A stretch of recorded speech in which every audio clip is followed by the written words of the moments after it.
Baik, assalamualaikum warahmatullahi wabarakatuh. Alhamdulillahirabbil alamin wassalatu wassalamu ala asrofil anbiya'i wal mursalin wa ala alihi wa sahbihi wa man tabi'ahum bi ihsanin ila yaumiddin. Asyhadu an la ilaha illallah wahdahu la syarikalah wa asyhadu anna Muhammadan abduhu wa rasuluh. Allahumma shalli wa sallim wa barik ala Muhammad wa ala ali Muhammad kama shallaita wa barakta ala Ibrahim wa ala ali Ibrahim fil alamin innaka Hamidum Majid. Amma ba'du. Bapak-bapak dan ibu-ibu serta ikhwas sekalian, a'azani Allah wa iyyakum ajmain. Semoga kita semua yang hadir di majelis ini senantiasa dimuliakan Allah Subhanahu wa taala. Amin ya Allah ya rabbal alamin. Baik, insyaallah pada pagi ini kita akan melanjutkan ya membahas surah Al-Ahqaf bagian yang kedua ya. Bagian yang ketiga, yaitu dari ayat ke-10 sampai ayat ke-14. Silakan dibuka Bapak Ibu ya ayatnya. Sudah ketemu ya? Ya.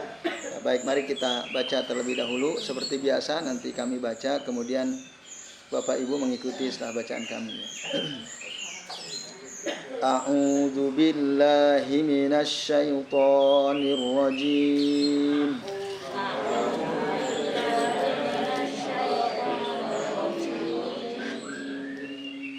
Bismillahirrahmanirrahim.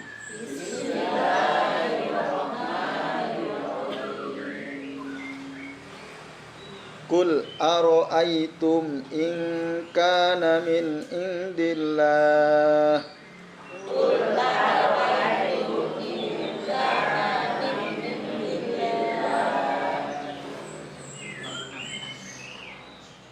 wa kafartum bihi wa syahida syahidum min bani Israil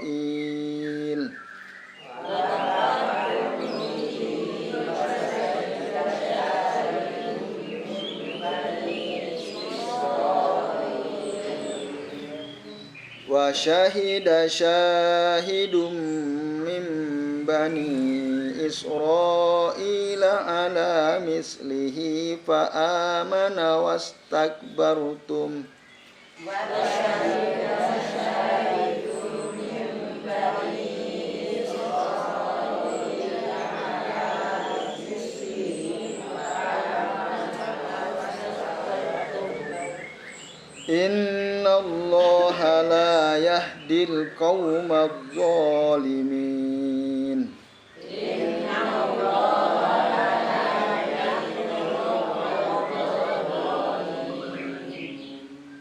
وقال الذين كفروا للذين آمنوا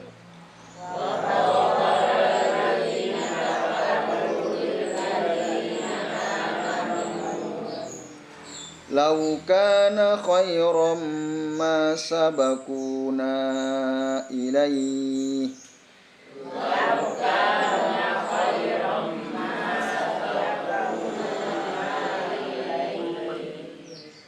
وَإِذْ لَمْ يَهْتَدُوا بِهِ فَسَيَقُولُونَ هَذَا إِفْكٌ قَدِيمٌ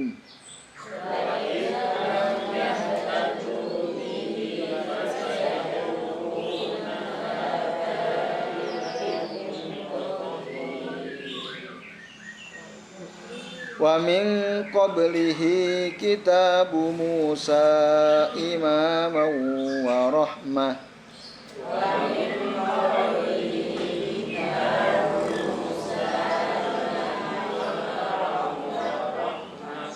وَهَذَا كِتَابٌ مُصَدِّقٌ لِسَانًا عَرَبِيًّا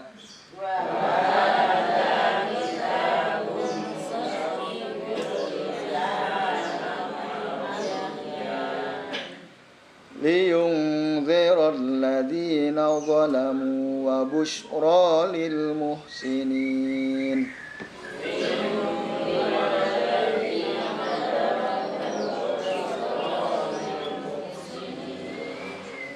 إن الذين قالوا ربنا الله ثم استقاموا إن الذين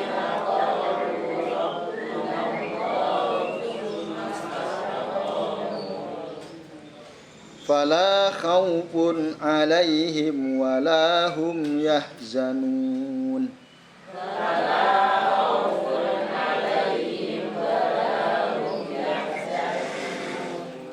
Ulaika ashabul jannati khalidina fiha.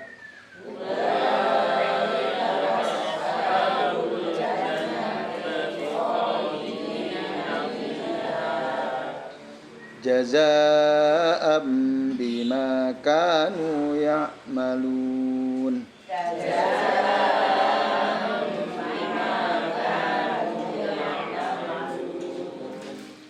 Subhanakallahumma wa bihamdika asyhadu an la ilaha illa anta astaghfiruka wa atubu ilaik. Alhamdulillah Bapak Ibu dan Anda sekalian, kita sudah membaca berapa ayat? 5 ayat ya dari surah Al-Ahqaf ya, ayat 10 sampai ayat 14. Mari kita perhatikan Bapak Ibu ya. Kul katakanlah wahai Muhammad, aro'aitum. Jadi Rasulullah disuruh oleh Allah untuk bertanya kepada mereka orang-orang kafir ya, kafir Quraisy.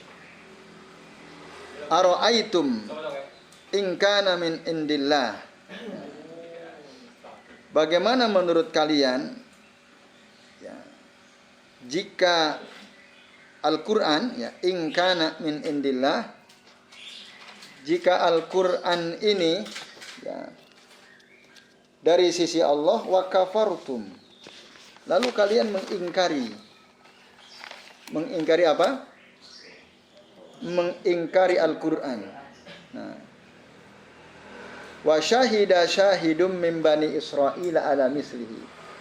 Sementara ada ya seorang saksi yang menyaksikan dari kalangan Bani Israel ala mislihi. Ya, ala mislihi itu seperti Al-Quran ini, yakni bimisli ma akhbaru hadal Quran, seperti yang dikabarkan ya, dalam Al-Quran ini. Fa'amanna, lalu dia beriman. Siapa yang beriman? Yang menjadi saksi ini. Nah, siapa yang menjadi saksi yang dimaksud dalam ayat ke-10 ini ya.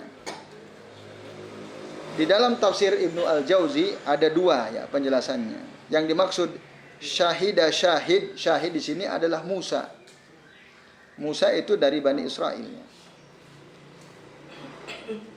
Ini kalau diterima pendapat yang mengatakan bahwa surah Al-Ahqaf adalah surah Makkiyah ya, surah yang Allah turunkan di Makkah atau sebelum hijrah.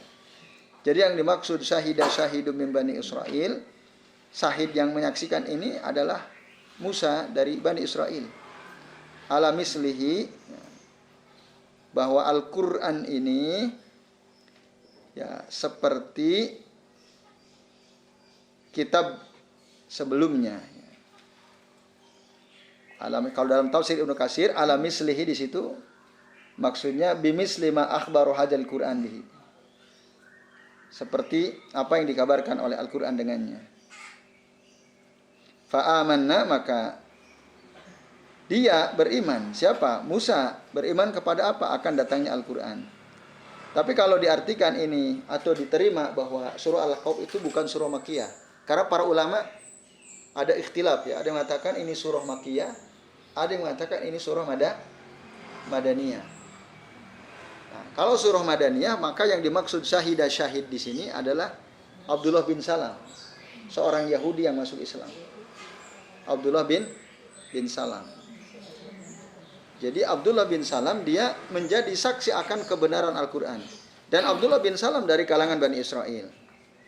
Lalu dia beriman. Karena dia tahu gitu. Apa yang dikabarkan oleh Al-Quran itu sama seperti apa yang dikabarkan di dalam Taurat, kitab yang Allah turunkan kepada Musa. Itu kalau diterima bahwa ini merupakan surah Madaniyah. Abdullah bin Salam. Kemudian wastakbartum, sementara kalian sombong, tidak mau beriman. Sementara kalian sombong, tidak mau beriman, tidak mau mengikuti Al-Quran. Yaitu tidak mau beriman kepada Al-Quran, tidak mau beriman kepada apa yang disampaikan oleh Muhammad. Wa kafartum antum binabiyikum wa kitabikum. Kalian sombong dengan nabi dan kitabnya. Nabi kalian dan kitab yang diturunkan kepada kalian.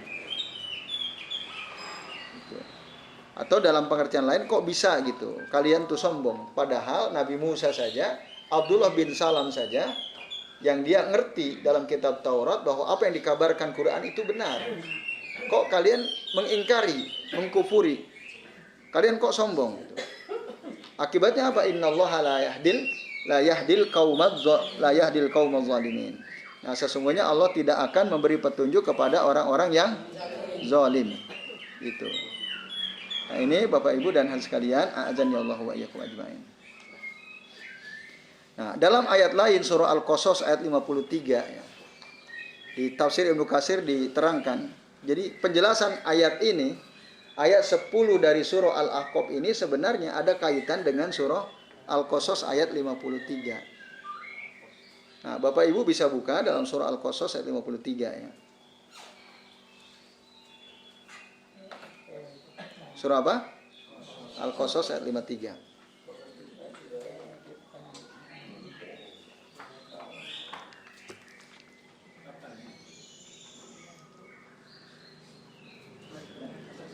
Ayat 53. Nah, surah 8. Ketemu Bapak Ibu?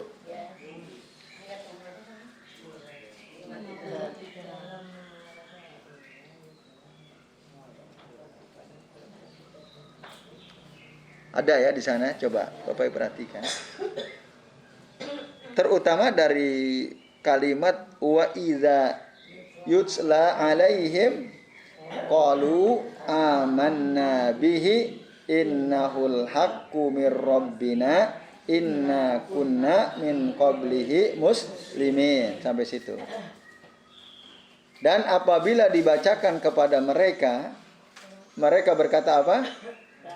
Kami beriman kepada Al-Quran. Innahu al-haqqu min rabbina. Sesungguhnya Al-Quran itu adalah kebenaran dari Tuhan kami.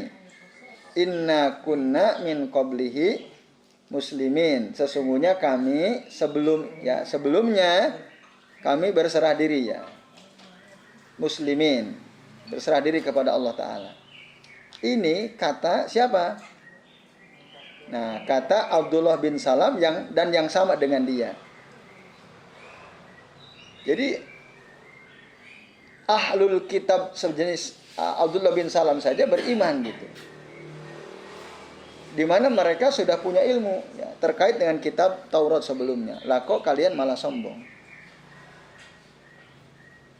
Nah, itu satu ya penjelasannya. Yang kedua kata Ibnu Katsir, diterangkan pula oleh Allah dalam surah Al-Isra ayat 107 sampai 108.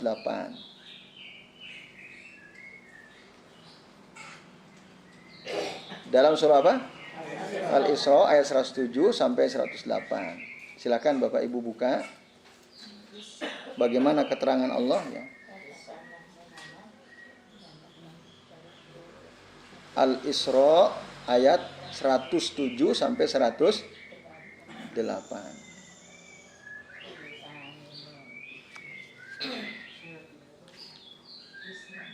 Al-Isra nih. Udah ketemu? Al-Isra, nah 107, 108 Bu. Nah, terutama ya, oke, dah jelas ya.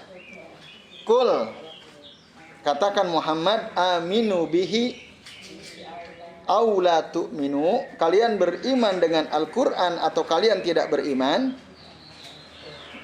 Ini khitabnya siapa nih? Khitabnya adalah orang-orang kafir Quraisy. Kul, katakan Muhammad, aminu bihi aw la tu'minu, berimanlah kalian dengan Quran atau kalian tidak beriman. Innalladzina utul ilma min qablihi, sesungguhnya orang-orang yang diberikan ilmu kepada dia sebelum min qablihi, sebelum Al-Quran ini, idza yutla alaihim, jika dibacakan Al-Quran kepada mereka, apa yang terjadi? Yakhiruna lil adqani sujjada. Itu. Mereka tersungkur sujud. Itu orang-orang dikasih ilmu. Orang-orang berilmu itu mereka udah paham. Makanya orang Arab itu disebut jahiliyah ya, nggak berilmu. Tapi udah dikasih orang berilmu saja mau beriman pada Al-Quran. Kok kalian masih sombong? Dalam ayat ini surah Al-Isra ayat 107, 108 jelas. Ya, sesungguhnya orang-orang yang diberikan ilmu kepada mereka ya sebelumnya min qablihi. Ya, sebelum Al-Quran ini apabila dibacakan kepada mereka Al-Quran, mereka tersungkur sujud. Lil alqani yakhiruna lil alqani sujjada. Lalu apa mereka bilang? Wa yaquluna subhana rabbina, mereka berkata maha suci Tuhan kami, in kana wa'du rabbina lamaf'ula. Ya itu. Maha suci Tuhan kami dan janji Tuhan kami itu pastilah akan apa Bapak? Akan dipenuhi, pasti penuh. Ya, nah, jadi pasti janji Allah itu terpenuhi, Bapak Ibu. Nah, ini bercerita tentang siapa? Orang-orang sejenis Abdullah bin Salam ya, orang Yahudi yang beriman, yang percaya kepada Al-Qur'an berdasarkan ilmu yang mereka tahu dalam kitab Taurat. Itu. Jadi ini Bapak Ibu dan hadirin sekalian, a'adzanillahu wa iyyakum ajmain. Ada sebagian ulama seperti Masruq wa Sya'bi, mereka apa? Mereka membantah jika yang dimaksud pada ayat 10 surah Al-Ahqaf ini adalah Abdullah bin Salam. Alasan mereka apa? Karena ini Makkiyah katanya. Ini surah Makkiyah dan Abdullah bin Salam baru masuk Islam di Madinah. Abdullah bin Salam radhiyallahu anhu baru masuk Islam di Madinah ketika Rasul hijrah ke Madinah. Tapi tadi ada dua versi. Jadi surah Al-Ahqaf ini ada yang bilang surah Makkiyah, ada yang bilang surah Madaniyah. Nah, tapi nanti ada hadis Nabi dari Malik, dari Abu Nadr, dari Amir, dari Sa'ad dan an abihi dari bapaknya qol, dia mengatakan, "Ma sami'tu Rasulullah sallallahu alaihi wasallam yaqulu li ahadin yamshi ala wajhil ardi innahu min ahlil jannah illa li Abdullah bin Salam radhiyallahu anhu." Aku tidak pernah mendengar Rasulullah SAW berkata, ini kata siapa? Abu Nadr dari Amir bin Sa'ad an abihi, ya, dari bapaknya. Aku tidak pernah mendengar Rasulullah berkata untuk seseorang yang berjalan di atas muka bumi, yamsi ala wajhil ardi innahu min ahlil jannah. Ini orang dari penduduk surga. Jadi ada orang oleh Rasul dikatakan ini orang min ahlil jannah. Illa, kecuali yang dimaksud adalah siapa? Li Abdullah bin Salam radhiyallahu anhu. Abdullah bin Salam. Itu. Maka Abdullah bin Salam juga termasuk apa? Orang yang telah dijamin masuk surga. Nah, maka turunlah surah Al-Ahqaf ayat 10 ini, wa syahida syahidum min bani Israil ala mislihi. Hadis rawahu Al-Bukhari wa Muslim wa Nasa'i dari Malik. Ini hadis sahih.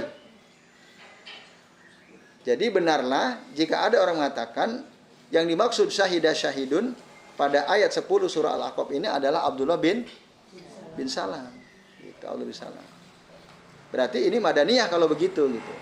Jadi alasan Masruq dan Sya'bi ini surah Makkiyah, dengan demikian terbantahkan dengan fakta bahwa Nabi pernah mengatakan tidak ada orang yang berjalan di atas muka bumi dia merupakan penduduk surga. Dialah siapa? Abdullah bin Salam. Hadis rawahu Al-Bukhari. Maka turun surah Al-Ahqaf ayat 10 ini. Nah, ini Bapak Ibu dan hadirin sekalian, azanillahu wa iyyakum ajmain. Yaitu ya, penjelasan surah Al-Ahqaf ayat 10. Kemudian waqala alladzina kafaru lil ladzina amanu, berkatalah orang-orang kafir kepada orang-orang beriman, lau kana khairan ma sabaquna ilai. Lau kana khairan ma sabaquna ilai. Seandainya Islam itu baik, Ya, laukana khairan, seandainya Islam itu baik, ma sabakuna ilaih, maka tidaklah mungkin mereka itu mendahului kami. Ma sabakuna, tidak mungkin mereka mendahului kami ilaih, untuk masuk kepada Islam ya. Ini pernyataan siapa? Pernyataan orang kepada siapa? Kepada orang beriman. Jadi ukuran mereka, Bapak sekalian, ukuran mereka, baik tidaknya Islam itu dilihat siapa yang lebih dulu masuk kepada Islam. Jika yang masuk kepada Islam mengikuti dan menerima risalah Muhammad dari golongan mereka, orang-orang yang mulia menurut mereka ya, orang-orang terhormat, berarti Islam benar. Ukuran kebenaran itu diikuti oleh orang yang mulia, orang-orang kaya gitu. Itu berarti benar. Jadi standar kebenaran itu menurut orang-orang kafir adalah sesuatu yang diikuti oleh orang terhormat, orang kaya dan seterusnya. Nah, sementara Islam yang dibawa oleh Muhammad, yang beliau menyerukan untuk bertauhid, ya, hanya menyembah Allah saja, yang ikut orang-orang miskin. Seperti Bilal bin Rabah. Gitu ya. Kemudian siapa lagi? Nah, seperti Ammar bin Yasar. Ada Suhaib, ada Khabbab bin Al-Arad. Ini orang miskin semua ini. Wa ashbahuhum wa adrabuhum minal mustad'afina wal abidi wal ima. Dan yang sejenis dengan mereka. Ya, dari hamba-hamba sahaya, laki-laki maupun perempuan. Itu yang lebih dulu sergap untuk menerima risalah Nabi Muhammad SAW. Nah, karena itu faktanya, lalu mereka bilang, laukana khairan, seandainya Islam itu baik, masa bakuna ilai. Niscaya mereka itu, orang-orang lemah, orang-orang miskin itu tidak mungkin mendahului kami gitu. Tapi karena mereka mendahului kami, berarti Islam baik atau tidak? Tidak baik. Menurut mereka nggak baik. Jadi sesuatu yang diikuti oleh orang lemah, oleh orang miskin itu nggak baik. Nah, gengsi. Ini kesombongan. Itu cerminan kesombongan mereka. Nah, maka ini dibantah Bapak Ibu. Jadi ukuran sesuatu benar atau tidak bukan diikuti oleh orang mulia, orang kaya, bukan itu. Orang kaya, orang punya jabatan itu bukan ukuran kebenaran, bukan. Sama sekali bukan. Nah, itu masa bakuna ilai. Nah, dalam tafsir Ibnu Katsir diterangkan begini. Ketika beliau menjelaskan kalimat laukana khairan masa bakuna ilai. Nah, kata Ibnu Katsir, tadi itu perkataan orang kafir kepada orang beriman.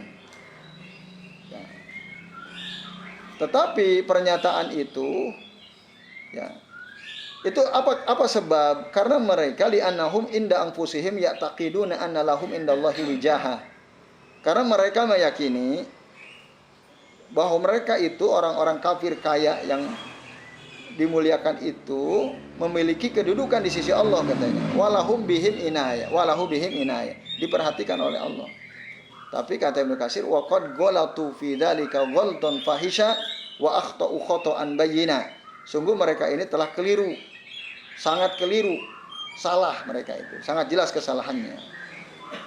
Nah, sangat jelas kesalahannya. Nah, dan itu diterangkan nanti Bapak Ibu dalam surah Al-An'am ayat 53 itu. Surah apa? Al-An'am ayat 53. Silakan dibuka surah Al-An'am ayat 53. Ini apa? Penegasan dari Allah bahwa mereka itu keliru gitu. Al-An'am ayat 53, Bu.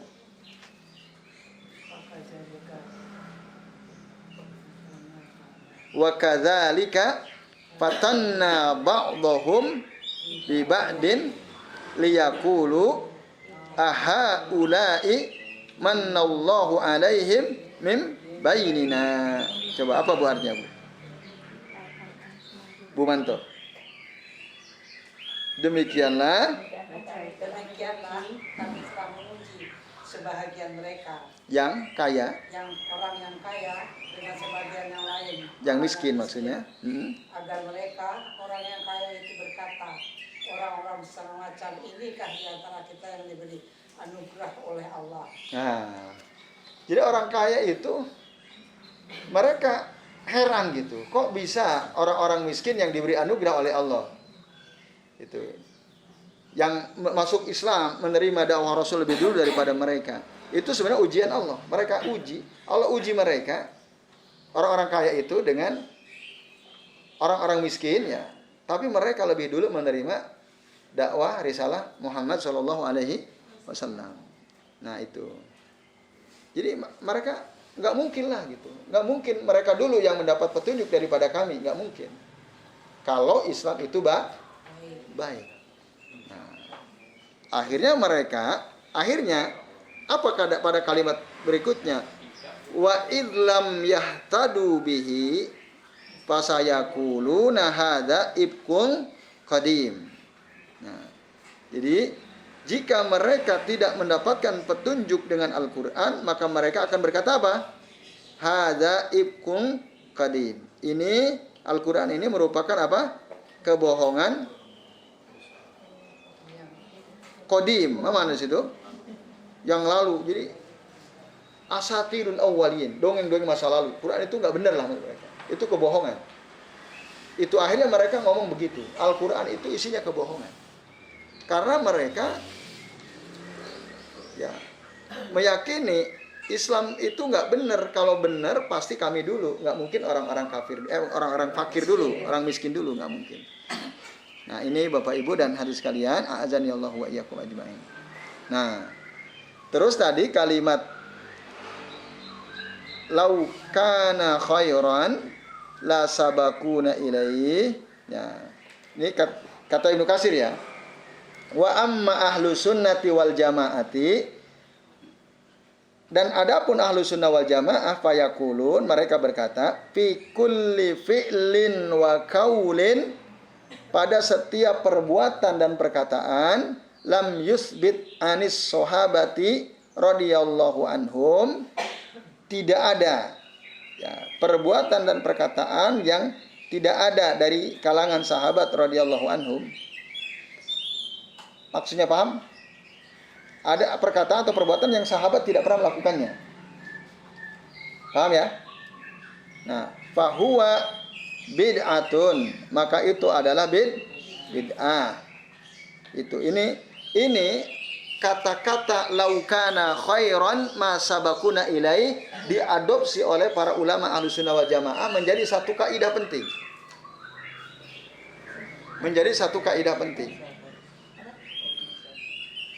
Laukana khairan, kalau orang kafir bilang laukana khairan ma sabakuna ilai. Tapi kalau Ahlussunnah bilang apa? Laukana khairan la sabakuna ilai. Ma diganti dengan huruf lam. La-nya la takkid ya, au la taukid. Maka ini menjadi kaidah yang sangat masyhur di kalangan Ahlussunnah wal Jamaah. Laukana khairan, artinya apa?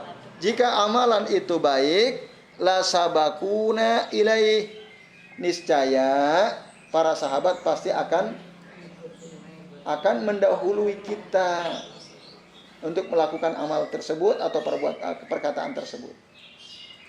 Bedanya di ma dengan la ya. Kalau orang kafir laukana khairan ma sabakuna ilai. Tapi Ahlussunnah mengatakan di kaidah, jadi suatu amalan itu baik atau tidaknya bisa diukur dengan kaidah ini. Suatu amalan itu dikatakan baik atau tidak, ukurannya adalah ini kaidahnya. Laukana khairan, seandainya suatu amalan atau ucapan itu baik, la sabakuna, niscaya para sahabat itu akan mendahului kita ilaihi, kepada amalan atau ucapan tersebut. Ini kaidah. Kaidah yang sangat penting Bapak Ibu. Bisa dipahami ya? Seandainya suatu amalan itu baik, suatu ucapan zikir itu baik, niscaya para sahabat sudah lebih dulu mendahului kita untuk melakukan hal itu atau untuk mengucapkan zikir yang dimaksud itu. Nah, maka dengan kaidah ini kita bisa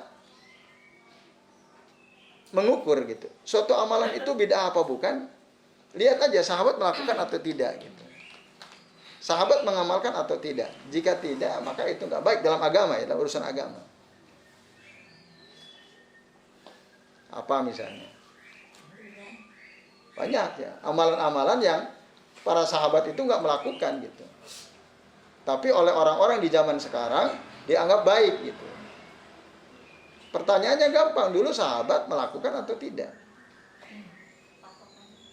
Apa Bu? Ya patokannya itu, ini kaidah makanya, ini kaidah. Ya contoh, banyak banget sih saya kira kalau kita udah, saya yakin ibu bapak udah paham. Ya, tapi biar lebih clear misalnya. Ya peringatan Maulid Nabi lah, kumpul-kumpul kan, Maulid Nabi. Untuk memperingati hari kelahiran Nabi. Atau kumpul-kumpul untuk haul, memperingati hari kematian tokoh. Belum lama kan di Solo ya, ada di Solo itu ya. Habib siapa itu ya? Sampai ramai sekali itu orang.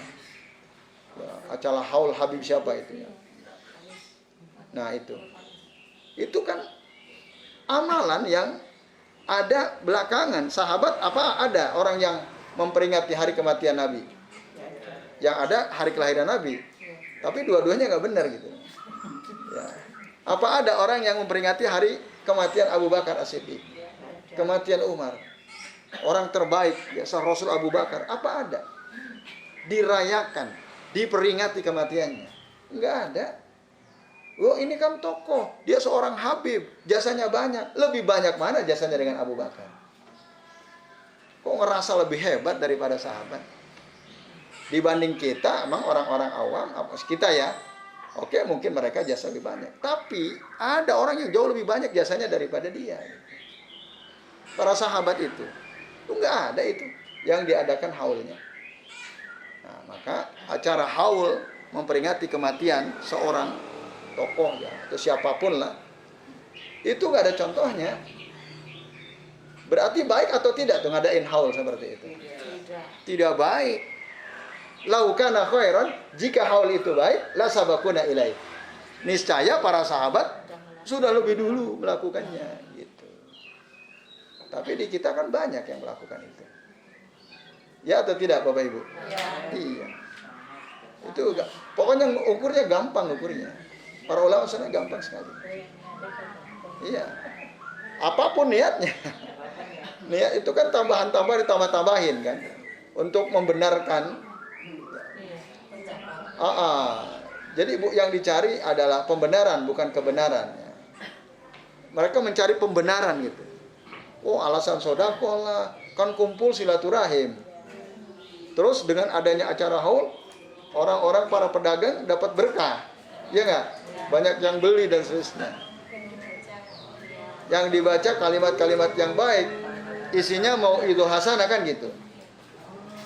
Nah Bapak Ibu dan hadirin sekalian, maka sungguh sangat baik ya perkataan dari Al-Imam Asy-Syatibi dalam kitab Al-I'tisam ya. Apa dia bilang? Bid'ah itu yang perlu kita ketahui ada dua macam. Ada bid'ah asliyah, ada bid'ah idhofiyah. Ada bid'ah asliyah, ada bid'ah idhofiyah. Bid'ah asliyah itu apa? Suatu bid'ah yang betul-betul dia perkara baru. Tidak ada dalil sama sekali yang menjelaskan, tapi itu dianggap sesuatu yang baik ya. Padahal nggak ada dalil sama sekali. Kalau bid'ah idhofiyah itu ada suatu perbuatan bid'ah yang rangkaian amal perbuatannya memang ada dalilnya gitu. Rangkaian amal perbuatan yang dilakukan pada suatu perkara bid'ah itu ada dalilnya. Ini bid'ah idhofiyah ya. Tetapi dilakukan di waktu yang ditentukan tanpa ada dalil. Tapi dilakukan apa? Di waktu yang tanpa ada dalil ketentuan waktu tersebut. Contoh, yang masuk kategori bid'ah idofiyah ya, tahlilan, itu idofiyah, bukan bid'ah asliyah. Maksudnya apa? Seluruh amalan yang ada di tahlilan itu memang ada dalilnya, ya kan? Baca Al-Quran ada dalilnya, mengucapkan kalimat thayyibah ada dalilnya, mengucapkan la ilaha illallah sampai berapa kali ada dalilnya? Ada. Ya silaturahim ada dalilnya, sodako semua ada dalilnya, betul. Tapi ketika amalan-amalan tersebut ya dikompilasi, dikumpulkan, digabung untuk dilakukan pada satu waktu tertentu, yang ketentuan waktu itu tidak berdasarkan dalil. Kapan dilakukan setelah kematian seseorang? 1 hari, 2 hari, 3 hari, 7 hari, 100 hari, 1000 hari. Itu kan nggak ada petunjuknya dari syariat. Maka itu adalah bid'ah idofiyah. Kan ada orang sering membantah gini, masa orang baca tahlil aja dikatakan bid'ah, masa orang sodako dikatakan bid'ah? Gimana sih? Itu orang bodoh itu. Gitu, biasa gitu. Dia nuduh orang lain bodoh, dia tidak sadar kalau dia bodoh. Yang bodoh itu dia sebenarnya, tapi nuduh orang lain bodoh. Nah, Bapak Ibu, kita jadi tertawa gitu. Maka teman sempat ya dalam satu tahlilan besar-besaran, gitu ya, di kampung kami. Yang ngadain ini seorang dosen ya. Dan memang beliau ini bertentangan keras dengan kami ya. Jadi ini apa, berbenturan gitu ya. Berseberangan ya. Sementara ya alhamdulillah atas izin Allah ya, di kampung masyarakat menerima kami ya. Nah, dia merasa dia lebih dulu tinggal di situ, di kampung itu daripada kami. Nah, dia menganggap kami ini mengobrak-abrik tradisi yang sudah ada di kampung. Dia merasa seperti itu. Apalagi dia udah muncul pernyataan dari masyarakat bahwa tahlilan bid'ah, tahlilan bid'ah. Yang bilang siapa? Nah, saya kan merujuk ke saya. Bahkan dia pernah hadir di majelis kami. Di Kamis malam Jumat dia hadir itu, pernah hadir. Dia langsung tanya, apa betul Pak Hasan yang bilang tahlilan bid'ah? Betul, saya bilang. Wah, dia tambah kesel dia itu. Antum jangan obrak-abrik tradisi yang sudah lama berjalan di sini, kata dia. Nah, Bapak Ibu dan sekalian ya, dia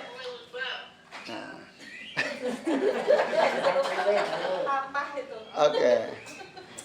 Nah, Bapak Ibu dan sekalian, akhirnya qadarullah mertuanya dia, bukan mertua aslinya. Jadi istrinya dia itu diadopsi oleh orang punya di kampung situ, orang yang hartanya banyak. Ya, mertua angkat. Itu aja semua banyak orang nggak suka sama dia karena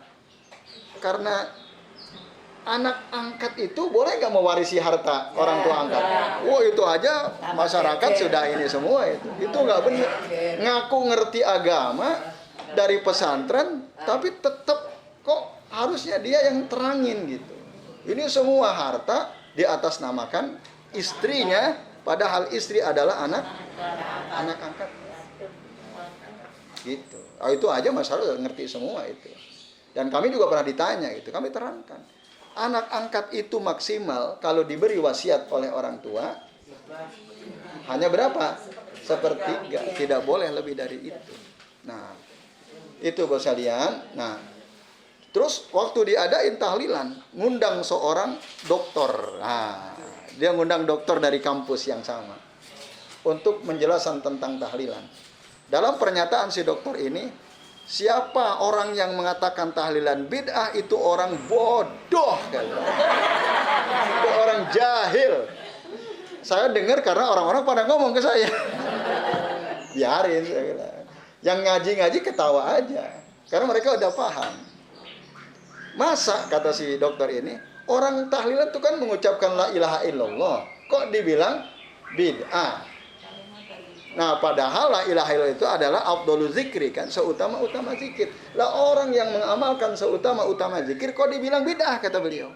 Kan tahlilan itu dari kata halala yuhallilu tahlilan gitu. Mungkin bagi orang yang nggak ngerti, oh iya, berarti selama ini si fulan ini orang bodoh, gitu kan. Bagi yang nggak ngaji gitu kan, ya pasti muncul kesan seperti itu. Tapi bagi yang sudah ngaji, warga yang sudah ngaji, mereka tersenyum mendengarnya.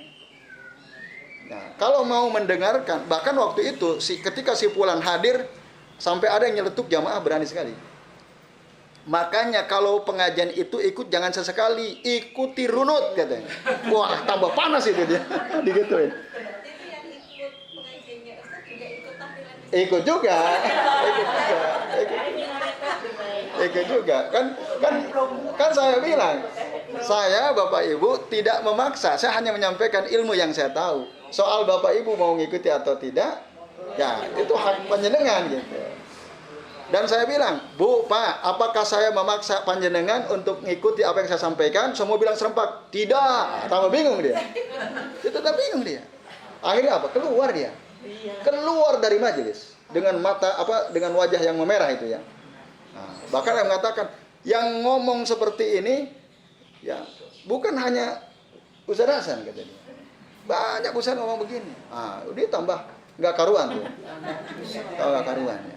Nah ini Ustaz ya. Jadi poinnya adalah tadi pernyataan si dokter tadi itu bodoh karena dia nggak paham gitu. Ya. Apakah ada jaminan kalau orang sudah pada level dokter pintar sekali? Nah kalau Rocky Gerung bilang apa? Ijazah itu bukan bukti kecerdasan, tapi bukti kalau dia pernah sekolah, kan gitu. Ijazah dokter itu bukan. Nah, itu Bapak Ibu. Nah, jadi saya ini bicara fakta gitu ya. Ada orang nggak ngerti. Iya, memang kalimat la ilaha illallah, baca Al-Quran, zikir semua itu ada dalilnya. Tapi yang jadi persoalan adalah saat semua amal itu dikompilasi, dijadikan satu, lalu ditentukan waktunya. Yang jadi masalah itunya. Itulah yang disebut bid'ah. Bid'ah idhofiyah namanya. Tambah-tambahkan.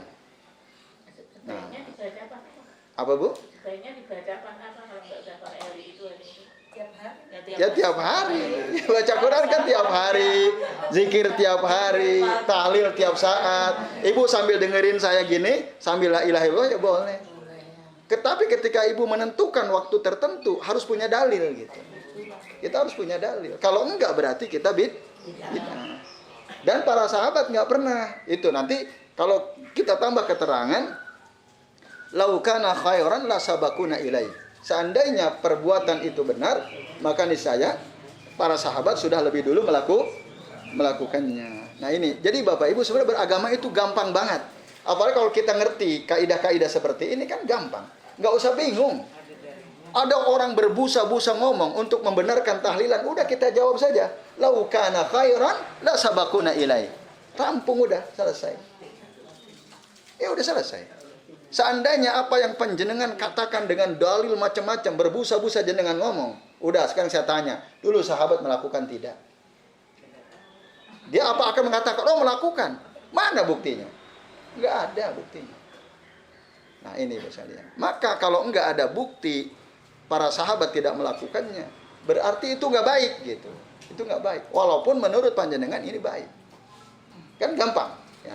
Nah ini silakan Bapak Ibu buka. Nanti kalau ada, udah deh jenengan buka tafsir Ibnu Katsir surah Al-Ahqaf ayat berapa? Ayat 11. Udah gitu gampang banget. Catat tuh.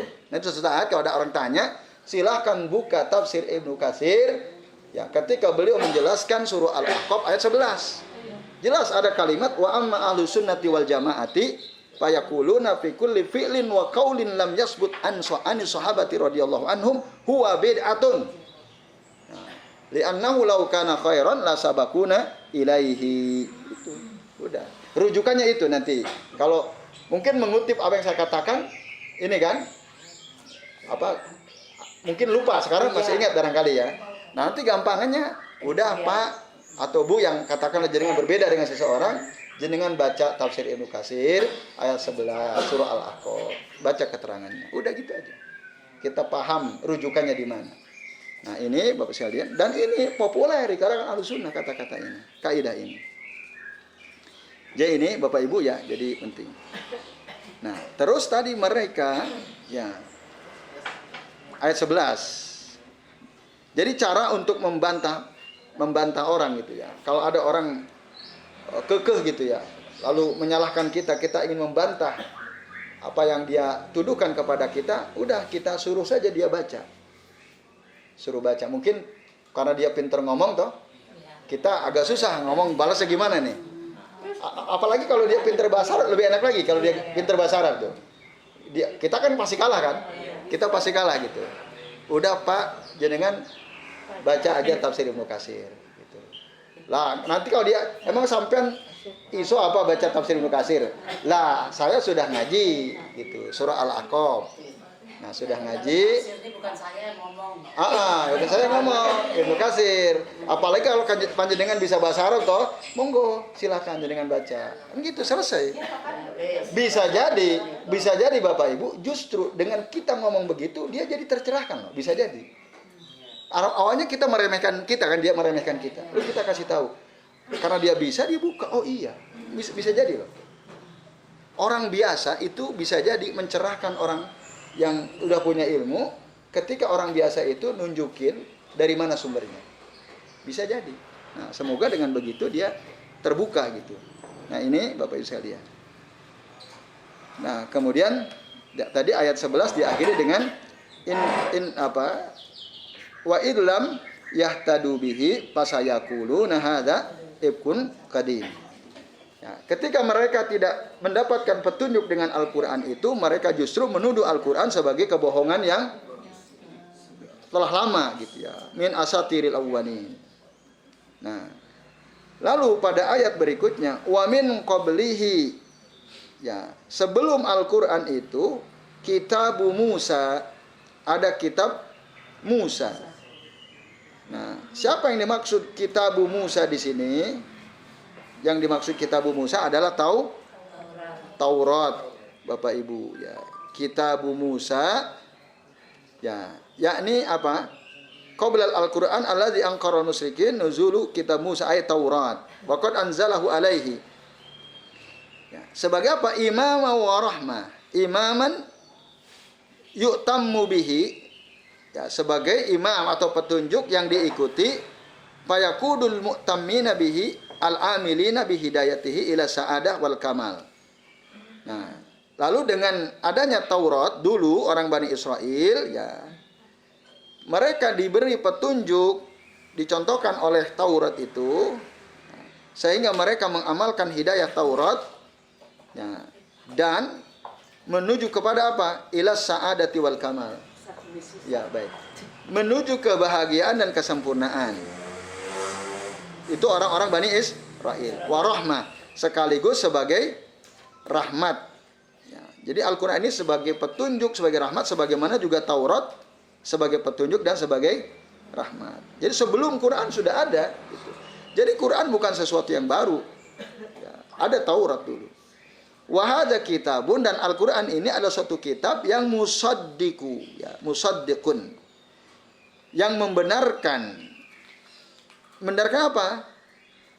Ya, kitab sebelumnya, yaitu kitab semua itu dari Zabur, Taurat, Injil ya. 5 qablahu minal kutub. Bedanya di mana? Bedanya lisanan Arabiyya.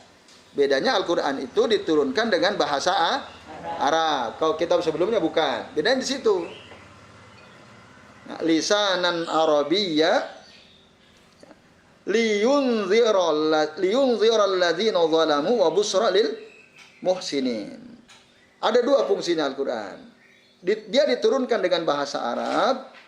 Bapak Ibu, kata liyunziro itu, ya, kata liyunziro itu bisa dibaca dengan cara yang lain. Ya. Di dalam tafsir Aisyarut Tafasir, Syekh Abu Bakar Al-Jazairi mengatakan, liyunziro itu bisa juga dibaca dengan litunziro. Maka ulama ahli qiraat seperti Imam Nafi itu membacanya bukan liyunziro tapi litunziro. Supaya apa artinya kalau litunziro? Supaya engkau Muhammad memberikan peringatan. Jadi pelakunya ada kamu, yaitu siapa? Muhammad. Litunzirol ladina zalamu. Nah, untuk kamu memberikan peringatan bagi orang-orang zalim, wa busra lil muhsinin, dan kabar gembira bagi orang-orang yang berbuat baik. Yang dimaksud sini lil muwahhidin, ya. Orang-orang yang bertauhid, mau ngikutin dakwah tauhid Rasul sallallahu alaihi wasallam. Nah, ini Ibu sekalian. Sementara kalau dibaca liyunziro, ini adalah ya sebagian ulama qiraat memang membacanya litunziro seperti Imam Hafiz dengan huruf ya, liyunziro. Apa liyunziro? Kalau litunziro Muhammad, kalau liyunziro Al-Qur'an. Pelakunya Quran. Kalau litunziro pelakunya Muhammad. Supaya engkau Muhammad. Tunzir itu kamu, supaya kamu Muhammad memberikan peringatan. Siapa yang peringati? Allazina zalam, orang-orang zalim. Tapi kalau liyunziro, Imam Hafiz membacanya dengan huruf ya liyunziro, artinya siapa? Al-Qur'an. Supaya Al-Qur'an itu memberi peringatan kepada orang-orang zalim, wa busyra, dan sekaligus sebagai kabar gembira lil muhsinin, bagi orang-orang berbuat baik, atau lil muwahhidin. Muhsinin di sini maknanya muwahhidin menurut ya sebagian keterangan para ulama di dalam tafsir Aisyarut Tafasir, atau juga dalam tafsir Ibnu Katsir, Al-Basyarah lil Mu'minin.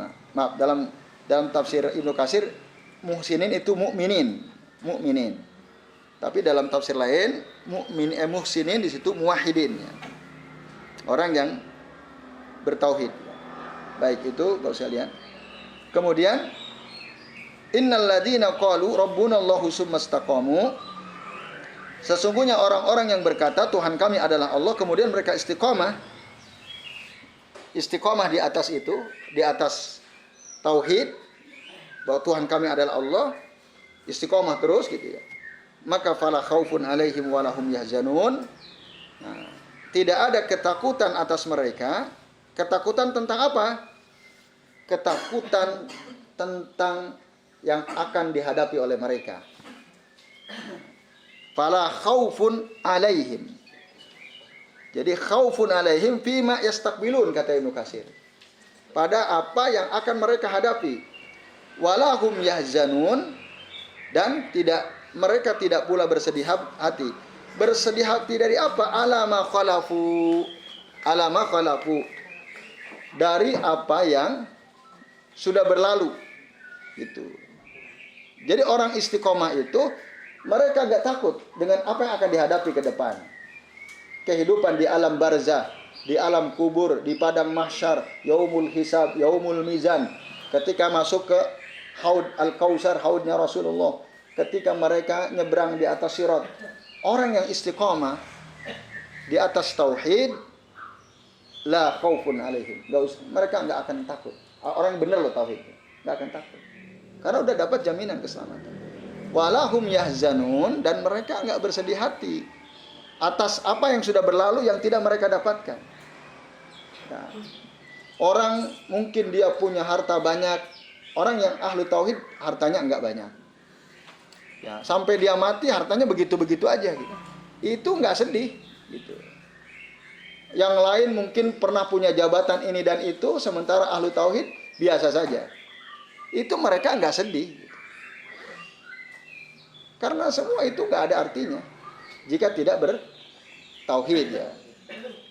Kekuasaan, jabatan, popularitas, kekayaan yang mungkin dia selama hidupnya tidak mendapatkan itu.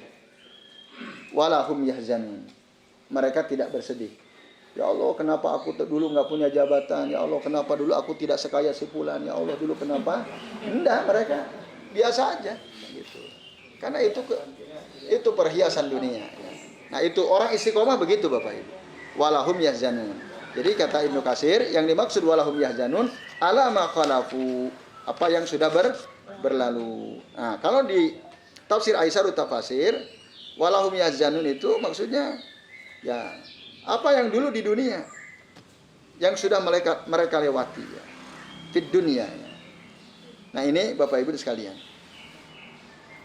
Nah, kemudian ayat terakhir, ulaika ashabul jannati, mereka itu, siapa yang dimaksud mereka ini? Al-muhsinin tadi, al-mu'minin atau al-muwahhidin tadi. Dan orang, kemudian istiqomah.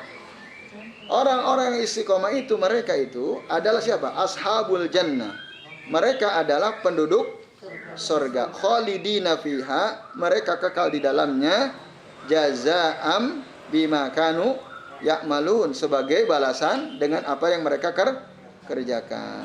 Karena keistiqomahan mereka itu. Nah, ini Bapak Ibu dan hadirin sekalian, azani Allah wa iyyakum ajmain. Nah, maka jelas ya. Pesan penting dari ayat ini ya, diantaranya ini kata Syekh Abu Bakar Jabir Al-Jazairi ya, dalam tafsir Aisyarut Tafasir. Ya. Syekh Abu Bakar Jabir Al-Jazairi, penulis kitab apa? Aisyarut Al-Jazairi.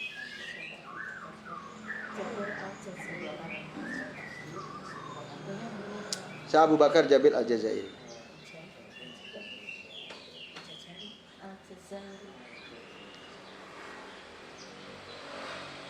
Nah, ada beberapa kesimpulan penting dari ayat yang kita baca barusan. Nah, yang pertama apa? Kesaksian. Ya. Pentingnya kesaksian. Tadi dari kata syahidah syahidu itu. Saksi itu penting karena dia apa? Perangkat untuk membenarkan yang benar, membatilkan yang batil. Saksi itu penting. Ini benar apa enggak gitu. Saksinya mana? Kan gitu. Itu. Saksinya siapa? Karena dengan saksi itu yang benar tambah benar, yang batil ya batil, akan dihilangkan. Tapi syaratnya seorang saksi itu harus adil. Nah, seorang saksi itu harus adil. Kalau enggak adil, wah bahaya saksi. Karena dia akan berani berbohong. Maka orang yang adil itu adalah orang yang, kata ini ya, dalam tafsir Ibnu Katsir, adalah orang yang yajtanibul kabair, ya, dia meninggalkan semua dosa-dosa besar, wattiqa'us shaghair ghaliban, dan dia berusaha menjaga dirinya dari perbuatan dosa kecil.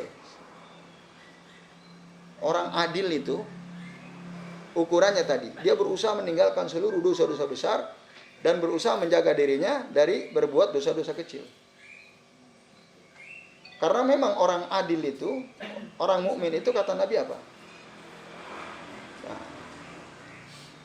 dikaitkan dengan dosa ya. Jadi bagi orang mukmin itu, dosa itu ya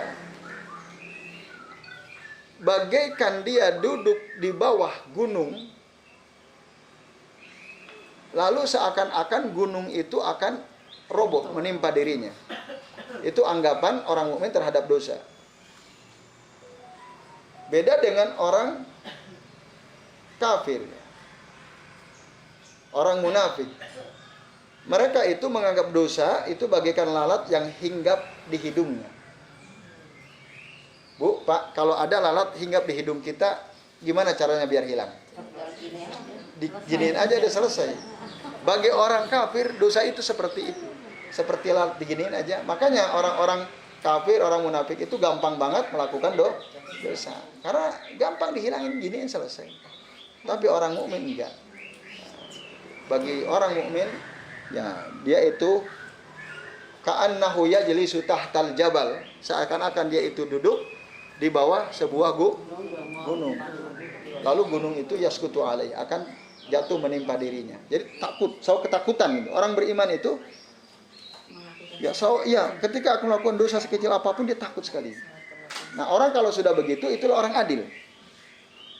Nah, maka kesaksian itu penting karena dengan kesaksian itu yang hak ya, yang benar menjadi tambah benar, yang batil akan sirna. Nah, tapi tadi yustaratu li syahidi al-adalah, disyaratkan bagi seorang saksi itu adalah Kalau enggak adil maka seperti saksi Sambo. Verdi Sambo itu. Ya kan saksinya banyak, bingung itu. Iya, kan banyak yang bohong di antara saksi-saksi itu. Nah, karena apa? Karena mereka nggak paham bahwa ya Rasul itu kan pernah bilang, ya, jauhi oleh kalian dosa-dosa besar. Ya, apa dosa besar? Inna min akbaril kabair. Sesungguhnya di antara dosa besar yang paling besar itu apa? Nah, qauluz zur. Saksi palsu, syahadatuz zur. Rasul awalnya kan inna akbarul kabair, kata Rasul, sesungguhnya dosa besar yang paling besar itu adalah asyirku billah, menyekutukan Allah, uququl walidain, berbuat durhaka kepada kedua orang tua. Lalu ketika Rasul akan menyebut syahadatuz zur, qauluz zur, yang tadinya Rasul santai, duduknya bersandar gini. Tapi saat akan menyebutkan qauluz zur atau syahadatuz zur, Rasul berduduknya tegak. Begini Rasul. Nah, serius. Lebih serius daripada ketika menerangkan asyirku billah dan uququl walidain. Ada orang bertanya, kenapa? Apakah bersaksi palsu itu lebih bahaya daripada berbuat syirik, daripada durhaka kepada orang tua? Sementara dia disebutkan yang ketiga. Urutan menentukan tentu saja. Bukan karena kesyirikan, durhaka pada orang tua itu lebih ringan, bukan. Tetap sama beratnya. Tapi kenapa Rasul ya sangat menunjukkan kesungguh-sungguhan menerangkan itu? Karena orang yang bersaksi palsu itu banyak sekali. Gitu. Banyak orang menganggap remeh memberikan kesaksian palsu. Maka Rasul sungguh-sungguh, jangan sampai loh kalian itu bersaksi palsu. Nah itu. Nah maka harusnya saksi-saksi itu dibacakan di hadapan mereka sebelum jadi saksi. Para saksi ingat, Rasul bilang begini. Tapi kalau orang kafir nggak peduli. Nah itu masalahnya. Karena saksinya ada orang kafir juga ya kalau nggak salah ya. Gitu. Mereka nggak takut. Kan gitu. Tapi kalau orang mukmin kasih tahu bahwa bersaksi palsu itu sebesar-besar dosa besar. Sebesar-besar dosa besar. Nah ini. Jadi harus orang adil. Kemudian Bapak Ibu dan sekalian, ya. Kesimpulan kedua, ya. Dalam ayat-ayat yang kita bahas tadi itu, ada kalimat idlam yahtadu, jika mereka tidak mendapat petunjuk, bihi ya fasayaquluna hadza ifkun qadim. Mereka berkata ini adalah kebohongan, ini ada kedustaan yang sejak lama ada. Kenapa orang-orang kafir bilang seperti itu? Karena mereka nggak tahu gitu, nggak tahu kebenaran Al-Quran. Maka orang yang nggak tahu sesuatu itu akan memusuhi suatu ilmu yang mereka nggak tahu. Maka ada kaidah man jahila syai'an adahu. Man jahila syai'an adahu. Orang yang tidak tahu tentang sesuatu, biasanya orang itu akan memusuhi. Akan memusuhi sesuatu yang dia tidak tahu. Man jahila syai'an adahu. Itu kaidah. Nah, maka orang musyrik bilang hadza ifkun qadim gitu. Dia memusuhi Al-Quran karena mereka nggak tahu. Sama Bapak Ibu. Kalau kita belum kenal seseorang, bisa jadi kita memusuhi dia kan? Padahal dia melakukan sesuatu pakai ilmu. Saya punya teman tinggal di satu tempat lah, di sekitar dekat sini. Di Jalan Gedong Kuning, masuk ke dalam tuh. Dia berjenggot, dia pakai celana di atas mata kaki, istrinya bercadar. Itu dimusuhi oleh tetangga-tetangganya. Sampai akhirnya rumah dia jual. Dia sendiri yang cerita ke saya. Sampai akhirnya Ustaz, saya jual rumah saya difitnah macam-macam. Saya berusaha kerja bakti, saya datang. Sholat saya selalu berjamaah. Saya kalau ketemu orang saya sapa, saya senyum. Tapi terus saja difitnah, nggak ada habis-habisnya. Istri saya nggak kuat, kalau saya sih kuat kata dia. Akhirnya ya udah, rumah kami jual. Dimusuhi oleh orang karena orang nggak ngerti kan? Orang nggak ngerti. Tapi kalau orang ngerti, nggak akan memusuhi. Harusnya kan tanya, kenapa sih kamu pakai celana di atas mata kaki? Kenapa sih isimu bercadar? Kenapa sih begini-begini? Kan kalau mau dengerin, nah dia tahu. Kalau udah tahu nggak akan memusuhi. Karena dia nggak mau tanya, dia nggak mau tahu ya, ini dimusuhi. Itu memang resiko ya. Nah harusnya memang kita terangkan. Kita terangkan. Kalau perlu kita silaturahim. Kita terangkan. Cuma kan tidak semua orang punya keberanian melakukan hal itu ya. Dan tidak setiap orang punya kesempatan untuk menerangkan. Ya, itu. Ya, kalau kami misalnya tinggal di kampung, ada kesempatan untuk menerangkan. Ya kan? Ada majelis untuk menerangkan. Sehingga orang ketika awalnya curiga, jadi tidak. Karena ada keterangan, ada tanya jawab, ada dialog. Oh itu, oh itu, oh itu. Nah itu. Tapi kalau nggak ada kesempatan, tempatnya nggak tersedia, itu agak susah. Atau tidak bisa gitu ya. Kita tidak, kalau nggak ada kesempatan mungkin tidak bisa. Akhirnya yaitu terpaksa beliau jual rumahnya, pindah ke belakang masjid Pastabikul Khairat itu di jalan sana. Ah? Iya di Gedung Kuning itu. Yang enggak, tapi mungkin tetangga dia yang agak kencang. Kan di Gedung Kuning ada Bu, masjid pinggir jalan yang agak besar. Ya itu, ya belakang situ dari situ ya. Di dalam juga ada gitu. Itu. Ya wallahu alam ya, itu. Artinya apa? Itu contoh itu bahwa man jahila syai'an adahu itu. Orang yang enggak ngerti itu biasanya akan memusuhi sesuatu yang dia enggak ngerti. Atau bahasa kitanya tak kenal maka tak sayang. Itu. Baik. Kemudian Bapak Ibu, kesimpulan lain di sini ya, dalam tafsir Aisarut Tafasir dikatakan bahwasannya ayat tadi menjelaskan apa? Ta'akhi wa talaki al-kitabaini at-Taurat wal Quran fasahadatu ahadihima lil akhari asbatat sihatahu. Ya. Bahwa Taurat, Al-Quran itu ya, ta'akhi itu apa? Saling bersaudara. Saling menguatkan. Maka Al-Quran ya memberikan kesaksian kebenaran Taurat, Taurat pun memberikan kesaksian kebenaran akan adanya akan datangnya Al-Quran. Jadi saling memberikan kesaksian dan maka dengan begitu ya asbatat sihatuhu. Ya, asbatat sihatuhu itu menjadi ya kuatlah kesahihannya, kesahihan Quran dan Taurat. Itu. Nah, kalau kita tarik dalam kehidupan kita sehari-hari ya, jika ada orang bersaudara harus saling menguatkan satu sama lain gitu. Menjadi saksi bahwa si fulan adalah benar, si fulan benar. Sesama kita begitu juga, sesama orang yang berusaha untuk sesuai dengan Quran Sunnah saling memberikan kesaksian satu sama lain. Memang benar ya, yang kami tahu dalam Al-Quran begini, dalam Sunnah begini, seperti yang dilakukan si fulan. Itu nanti kebenaran akan kokoh. Jangan justru saling menjatuhkan gitu ya.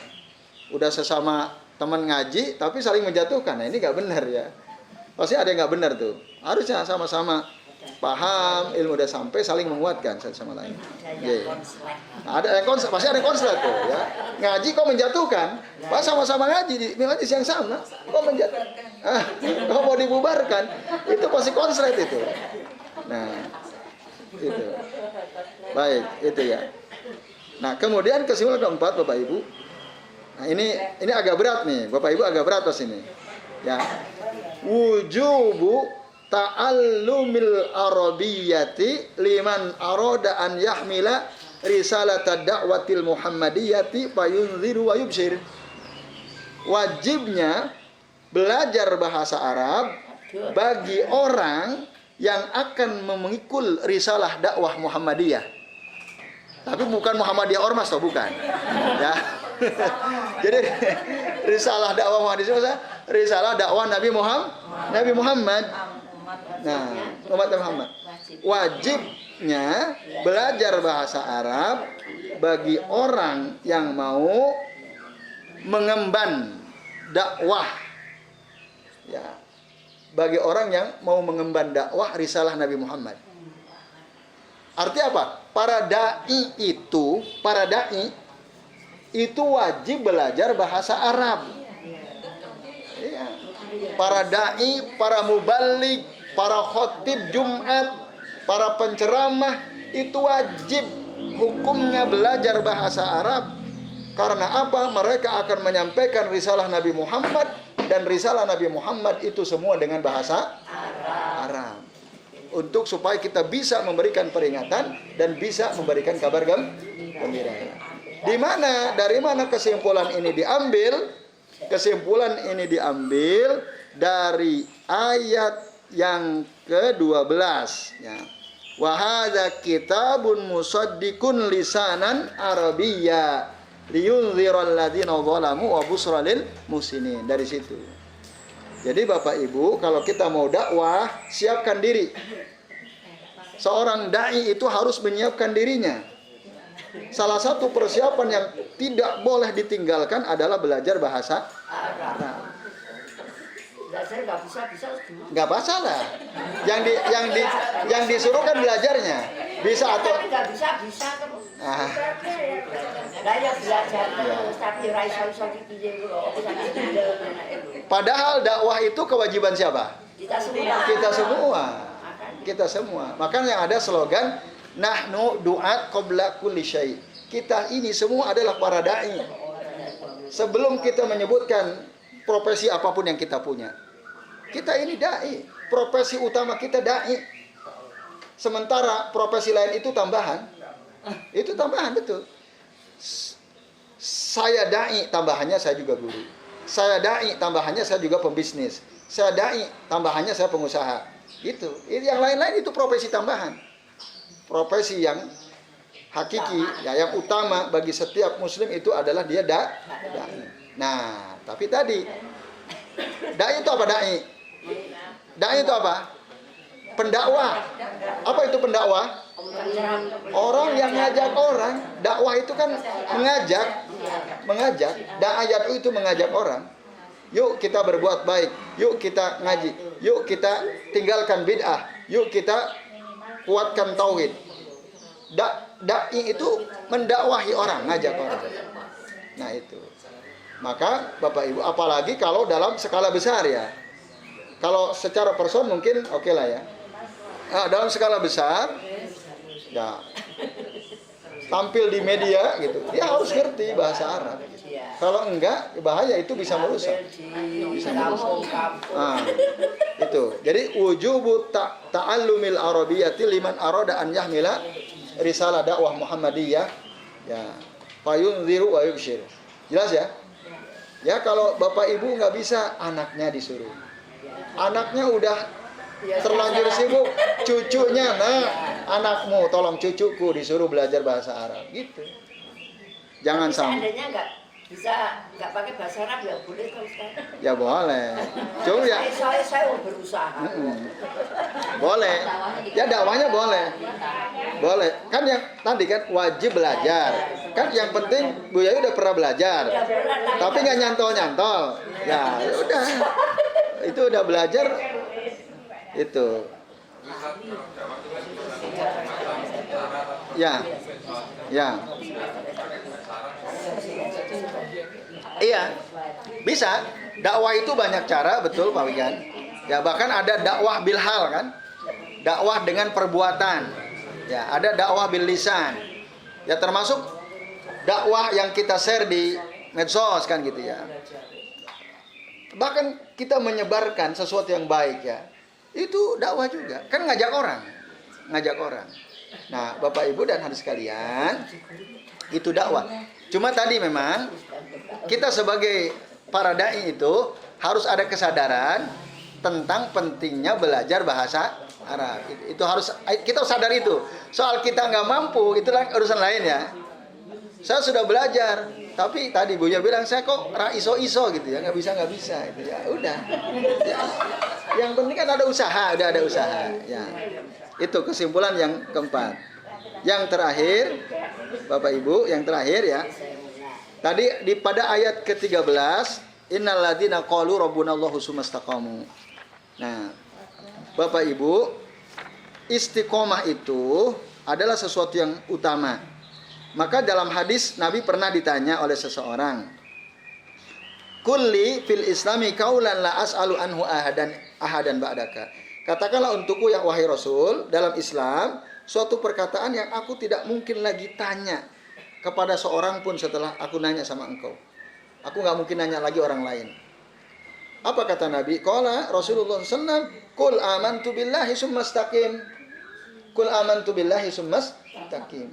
Katakanlah aku beriman kepada Allah, kemudian istiqomahlah kamu. Istiqomah dalam keimanan kepada Allah. Itu kata Nabi. Maka istiqomah itu adalah suatu keutamaan. Suatu keutamaan. Jangan mau bilang keutamaan susah banget ya. Seperti ada orang mau bilang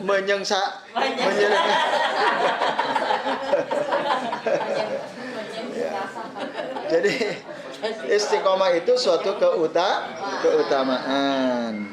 Sampai ada perkataan seorang alim, innal istiqomata khairun min alfi karomatin. Innal istiqomata khairun min alfi karomatin. Sesungguhnya istiqomah itu lebih baik daripada 1000 karomah.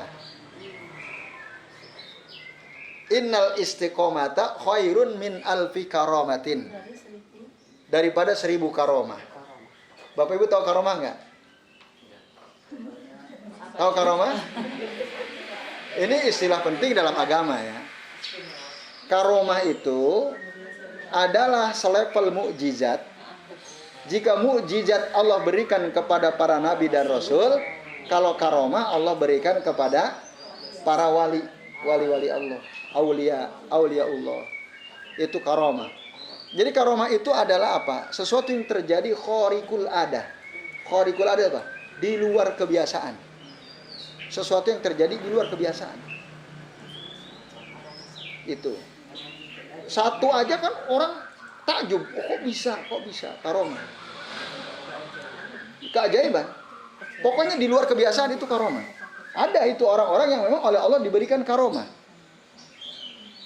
Dalam kitab Fadlullahis Somad fi Syarhi Al-Adabil Mufrad itu ada keterangan sesuatu yang ajaib gitu, yang terjadi pada seorang wali Allah gitu. Jadi pada hari Jumat sore setelah asar gitu. Jadi ada seorang tokoh diceritakan ya tadi dalam kitab Fadlullahis Somad. Dia berdoa kepada Allah, doanya langsung diijabah, maka batu itu bisa jadi emas batu. Seketika. Itu wali. Coba mungkin nggak dalam waktu yang sangat singkat batu bisa jadi emas? Mungkin nggak? Nggak mungkin. Itu makanya dia itu karomah itu khariqul ada, di luar kebiasaan. Pasir jadi beras. Ya, itu. Memang di luar kebiasaan. Dulu waktu kami mondok ngajar di Sulawesi ya, di Sulawesi Selatan. Ada pondok namanya Darul Hufaz. Itu santrinya banyak, para penghafal Quran. Di antara guru kami ada Ustaz Muttaqin Said ya, hafizahullah taala. Beliau guru kami, guru tafsir kami ya. Beliau pimpinan pondok pesantren Darul Abror. Dulu sekolah di Gontor, lanjut ke Madinah, lalu bikin pondok, lalu kami dikirim ngajar di sana. Beliau punya bapak. Bapaknya itu punya pondok namanya Darul Hufaz. Itu santrinya banyak. Pernah, ini kata orang-orang ya, kata santrinya. Pernah suatu ketika, karena murah gitu pondoknya, tapi santrinya banyak. Minyak tanah dulu gitu ya, habis. Beras habis, tinggal persediaan itu sangat minim. Padahal santri banyak yang harus diberi makan. Nah, katanya air bisa jadi minyak tanah itu air. Berdoa, beliau berdoa, ya gimana cara supaya ada gitu, bahan bakar ada, nasi ada. Terus pasir jadi beras. Wallahu alam ya, ini cerita para santrinya ya. Cerita para santrinya. Mungkin kita enggak ini kan? Enggak percaya. Tapi memang itu khariqul ada. Tapi itu enggak bisa diulang-ulang. Nah, karomah itu enggak bisa diulang-ulang. Dan enggak pernah sombong, aku bisa jadi pasir jadi beras gitu. Karomah enggak begitu. Orang yang betul-betul wali Allah itu dia pasti akan menyembunyikan. Dia enggak akan mungkin cerita kepada siapapun, kecuali ada yang menyaksikan. Lalu yang menyaksikan itu yang cerita ke orang. Ya seperti Umar itu. Umar, banyak orang menyaksikan karomah, punya karomah. di luar kebiasaan. Jadi Umar waktu khotib di atas mimbar, tiba-tiba dia memberikan instruksi kepada si fulan yang beliau tunjuk sebagai komandan perang. Jadi waktu itu Umar ngirim pasukan untuk mengintai musuh. Nah, saya lupa namanya ya. Fulan bin Fulan lah gitu. Nah, itu saya baca ini dalam kitab Karomatul Aulia ya, karomahnya para wali. Dan ini hadisnya sahih, riwayatnya sahih. Kata Umar, Fulan, kamu naik ke atas tempat yang tinggi, naik ke gunung. Orang yang dengerin waktu itu khutbah Jumat bingung, kok lagi khutbah tiba-tiba Umar menyebut nama seseorang padahal orang itu nggak ada di situ. Dan ya mereka tahu kan itu dikirim oleh Umar gitu, memimpin pasukan. Nah, tapi para sahabat diam dulu. Ya. Lalu setelah rampung saat Jumat, mereka pada konfirmasi. Tadi panjenengan ngomong apa wahai Umar ketika khutbah?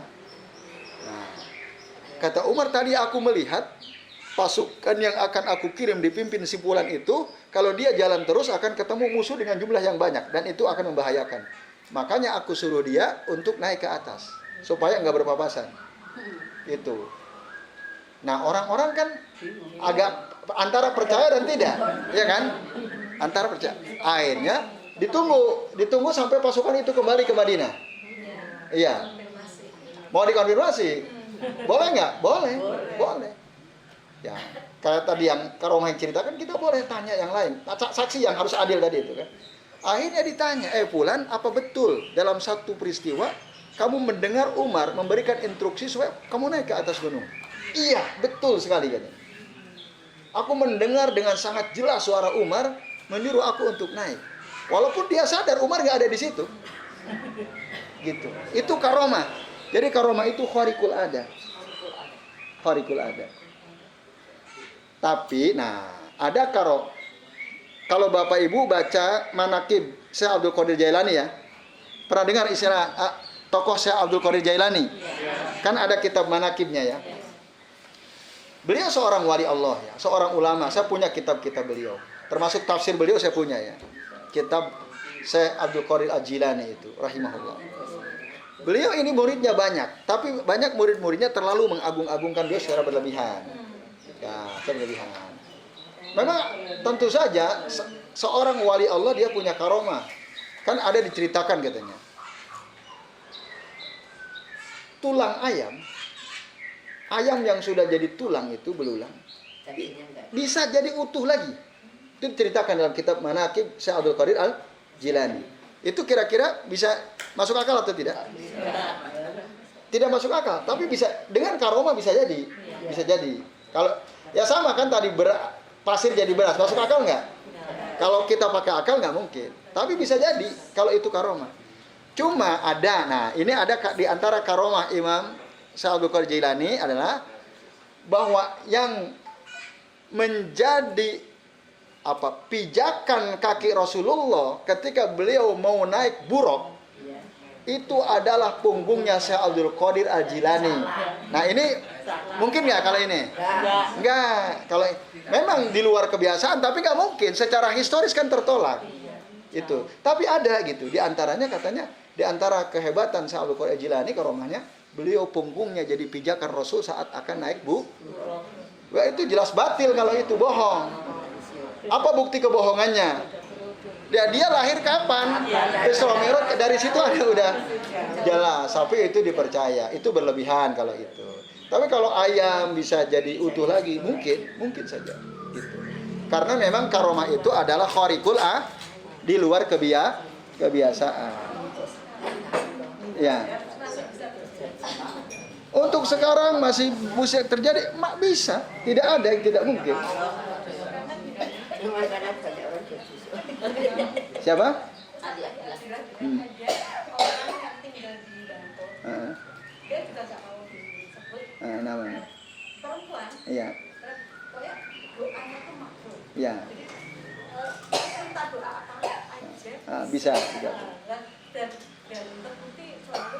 Benar ya. Itu termasuk apa? Atau kita boleh syirik. Baik. Kan wali Allah tuh ada ciri-cirinya, Bu. Bisa di cross check. Tapi tadi sesuatu yang di luar kebiasaan mungkin saja terjadi, tapi itu hanya terjadi pada seorang wali Allah. Ya, itu satu dulu itu. Karomah itu hanya Allah berikan kepada wali Allah. Hanya kepada wali Allah itu. Dan dalam kitab-kitab akidah Ahlussunnah wal Jamaah, semua ulama Ahlussunnah percaya memang karomah itu ada. Karomah itu ada. Tapi hanya untuk wali Allah saja. Nah, wali Allah itu siapa? Nah, kan gitu. Wali Allah itu siapa? Satu, wali Allah itu adalah orang-orang yang apa? Yang senantiasa beriman dan bertakwa. Ya, itu satu. Jadi gini, nanti dalam Al-Quran disebutkan Bapak Ibu ya, untuk supaya kita tahu, maka si fulan ini dia punya karomah, doa dikabulkan terus. Oke, kita terima itu, mungkin itu terjadi gitu ya. Tapi itu kan hanya terjadi pada wali Allah. Apakah lalu dia wali Allah? Nah, itu yang bisa kita cek. Ya. Kita bisa buka dalam surah Yunus ayat 62 sampai 63. Bisa sampai situ. Atau juga kalau ingin lebih lengkap bisa sampai ayat 64-nya. Tapi kita sudah cukup mendapatkan keterangan dari surah Yunus ayat 62 sampai 63. Di sini diterangkan tentang ciri-ciri Allah itu, ciri-ciri wali Allah itu. Ala, ketahuilah, inna awliya Allah, sesungguhnya wali-wali Allah itu la khaufun alaihim, mereka itu tidak ada kekhawatiran atas mereka, walahum yahzanun, dan tidak ada kesedihan bagi mereka. Alladzina, siapa? Alladzina amanu wa kanu yattaqun, yaitu wali-wali Allah itu adalah orang-orang yang beriman dan senantiasa bertakwa. Itu. Nah, kemudian dalam hadis Nabi menerangkan wali Allah itu siapa? Ada orang-orang yang yataqarrabu ilallahi, ya, yang mendekatkan dirinya kepada Allah dengan yang diwajibkan, difardukan atas mereka. Itu satu. Dia selalu mendekatkan dirinya dengan hal-hal yang Allah wajibkan. Ma'iftaradtuhum alaihi, kata Allah. Wala yazalu abdi yataqarrabu ilayya bin nawafili hatta uhibbahu. Dan setelah itu, hambaku itu senantiasa terus mendekatkan dirinya kepadaku dengan yang an-nawafil. Nawafil itu yang sunnah-sunnah. Sampai akhirnya hatta uhibbahu, sampai aku mencintai dia. Nah, itulah wali. Karena sebelumnya Allah bilang apa dalam hadis qudsi ini? Man adali waliyan faqad adzantuhu bil harbi. Barang siapa yang memusuhi waliku, aku sudah permaklumkan untuk memerangi orang itu. Nah, siapa wali Allah tadi? Yang dia yataqarrabu ilallahi dengan yang fardu-fardu. Yang kedua dengan yang sunnah. Jadi semua yang fardu dia lakukan, yang sunnah dia lakukan. Itu syarat wali Allah. Maka, Mbak, Bu, kalau ada orang katanya wali, kata orang wali atau mengaku, kalau yang jelas kalau dia ngaku sendiri itu udah batal. Ya, udah batal. Saya ini wali Allah loh. Itu batal, udah batal itu. Nggak mungkin. Ya. Tapi kalau saya wali murid diterima. Kalau saya wali Allah itu batil, pasti batal itu. Nggak mungkin. Itu namanya yuzaki nafsahu. Dia menganggap suci dirinya. Orang nggak mungkin. Kalau dia betul wali tidak mungkin dia mengaku saya wali. Nah, satu ya itu. Yang kedua, misalnya dia berusaha terus. Sholat wajib 5 waktu, puasa, haji, apalagi sholat, yang wajib-wajib dia lakukan. Nggak ada yang dia tinggalkan. Tapi dia tidak cukup dengan yang wajib, yang sunnah dilakukan. Sholat rawatibnya dia jaga betul, puasa dia jaga, yang sunnah dia lakukan. Nah itu. Sodakoh dia lakukan, tolabul ilmi dia lakukan, atau dakwah mengajarkan ilmu dia lakukan. Ya enggak. Ya, maka tadi perlu dicek gitu, dicek. Ya. Artinya setiap kita ada nggak kemungkinan jadi wali? Setiap kita bisa ada kemungkinan. Kan udah dikasih tahu clue-nya kan, tata caranya gimana. Tapi tadi ya nanti pada satu ketika Allah akan berikan karomah kepadanya, yang tentu dia akan semakin bersyukur dengan karomah itu dan dia tidak akan sombong. Tapi Bu, Pak, ada banyak orang menganggap, oh dia wali, padahal sholat jamaah nggak pernah. Nggak pernah. Tapi wali, ada nggak? Nggak. Masa ada orang diklaim dia sebagai wali, tapi nggak pernah sholat jamaah. Ada tuh, saya tanya ya, ada satu tokoh di satu kampung. Menurut orang-orang, ini tokoh. Lalu saya tanya sama pemujanya ini, yang mengidolakan, yang menokohkan ini. Pak Nun Sewun, kalau Habib Fulan itu kalau sholat 5 waktunya di mana? Oh, beliau nggak pernah sholat di masjid. Nah, ya sholatnya jamaah di rumah katanya. Nah, terus Jumatan kalau nggak ada di mana? Kan ada. Oh, beliau itu kan wali. Wali itu, ya, sholatnya bisa di Mekah. Nanti asar bisa balik lagi kan gitu.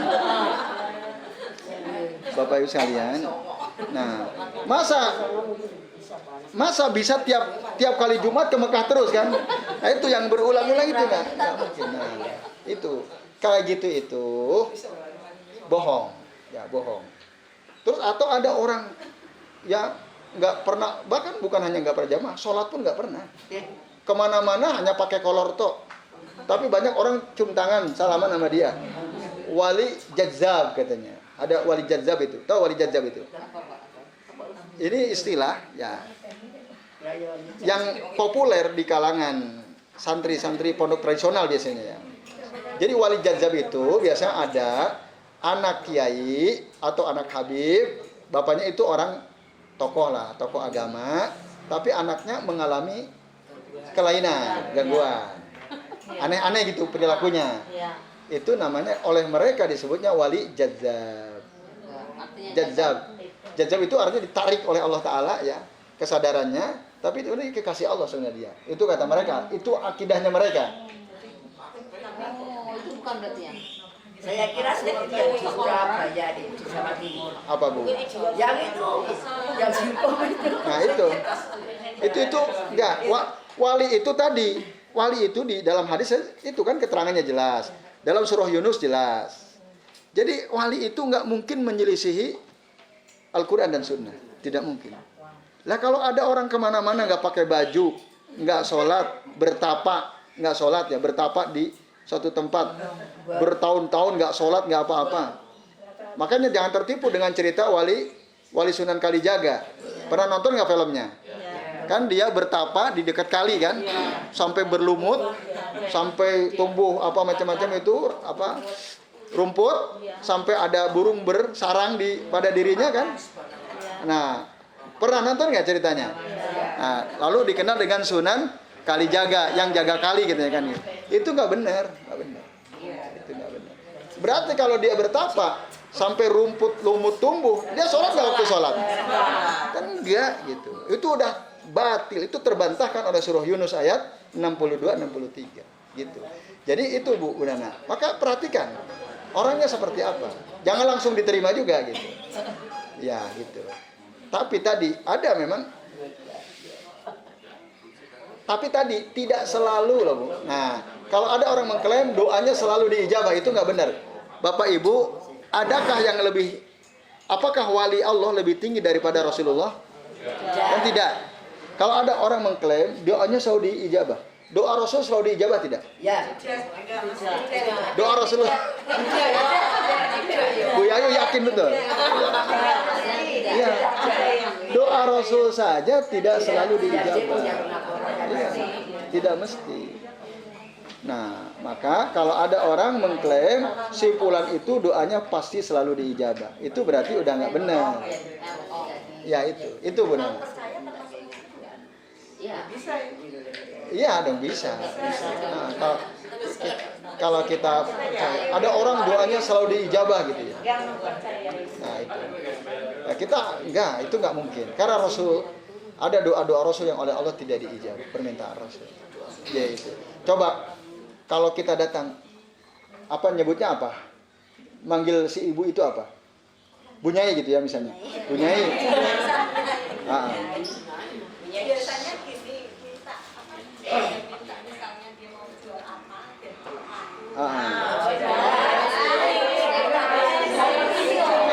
bahaya itu. Itu nggak benar itu.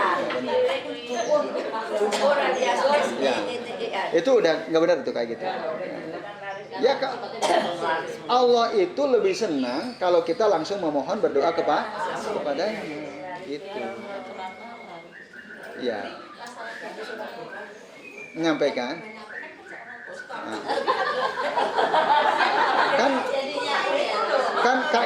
Nah itu kalau orang awam ya.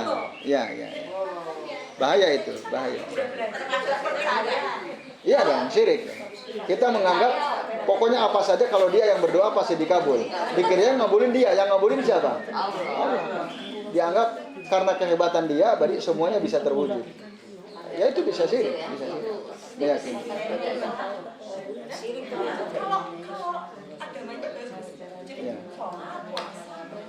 Ya. Tapi tadi ya, itu.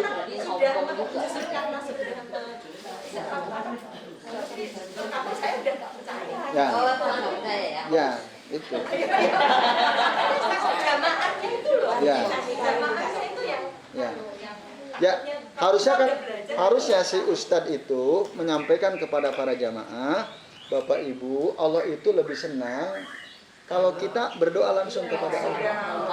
Bahkan Rasul dalam hadis sahih mengatakan apa? Nah, man lam yas'alillaha yaghdab alaih. Orang yang tidak pernah meminta kepada Allah, Allah marah sama dia. Itu.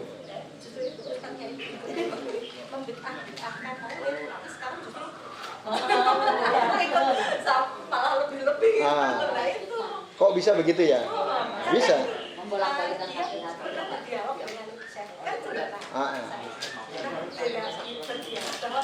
Kamu itu baru tahu kulitnya saja. Jadi kalau misalnya semakin sholawat semakin cerita sama Rasulullah, terus akhirnya dia terkatut kan, akhirnya dia sama sholawat apa aja Ya. Padahal dulunya saya seorang yang termasuk membid'ahkan orang. Akhirnya karena mungkin karena kurang ilmu. Ya. Dan nampaknya juga beliau tidak bisa bahasa Arab seperti itu. Yang kami tahu ya. Iya. Ya, itulah tadi wujubu ta'allumil lughatil arabiyyah liman arada an yahmila dakwah risalah Muhammadiyah. Wajib hukumnya. Ya itu Bu. Ya terima kasih ya Bu Nana. Jadi itu jelas ya Bapak Ibu ya. Ya jelas sekali. Semoga bermanfaat apa yang kita bahas ini. Ya, mari kita akhiri. Oh masih ada, silakan. Ya. Saya mau tanya, seandainya saya ingin mengirim doa pada almarhum Bapak Mengirim doa? Mengirim doa atau mendoakan? Mengirim doa sambil mengundang talim dengan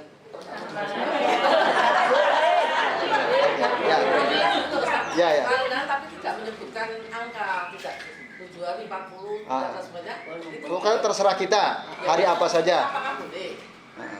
Istilahnya mengirim doa kalau dulu di desa tidak menyebutkan 40 itu kan katanya tinggalan agama Hindu ya, yang bilangan itu kan. Akhirnya disiasati, jangan berdasarkan bilangan, ya kan?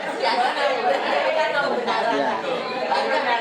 Istilahnya saya juga sama dengan boleh, jadi apa itu yang baca juga ada juga Kalau menurut saya nggak boleh, sama aja. Iya. Jadi, iya, tadi. Ada sodako, ada Ya tadi sama kan. Tak sodako, baca la ilaha illallah, baca Quran, itu semua ada dalilnya. Cuman kita ngumpulin orang caranya seperti itu kan. Tapi soal harinya terserah hari apa saja. Kapan saya punya rezeki kan gitu. Mungkin ukurannya kapan saya punya rezeki, saya undang orang ya gitu.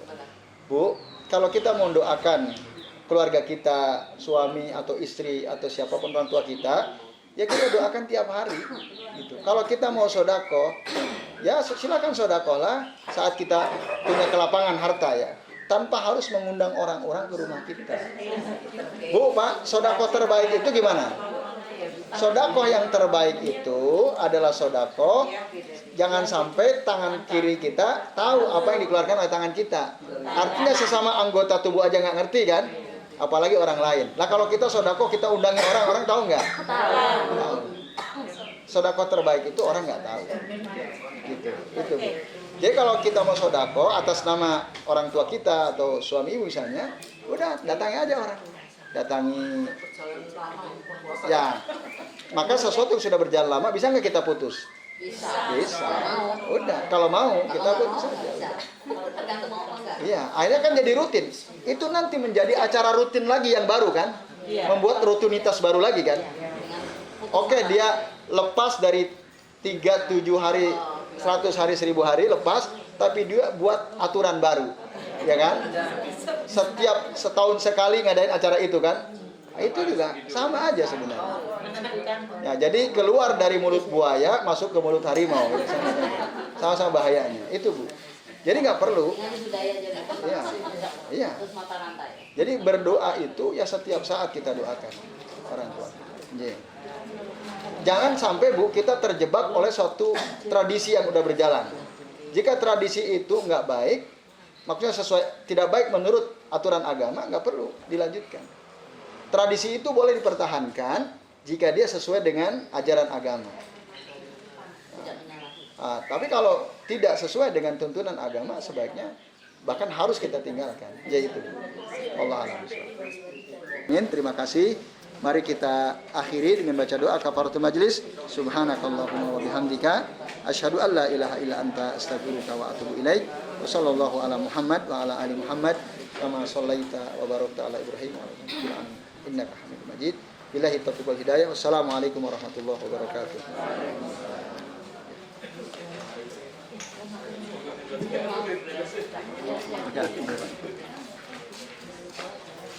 Oh, jadi yang rusak yang ininya.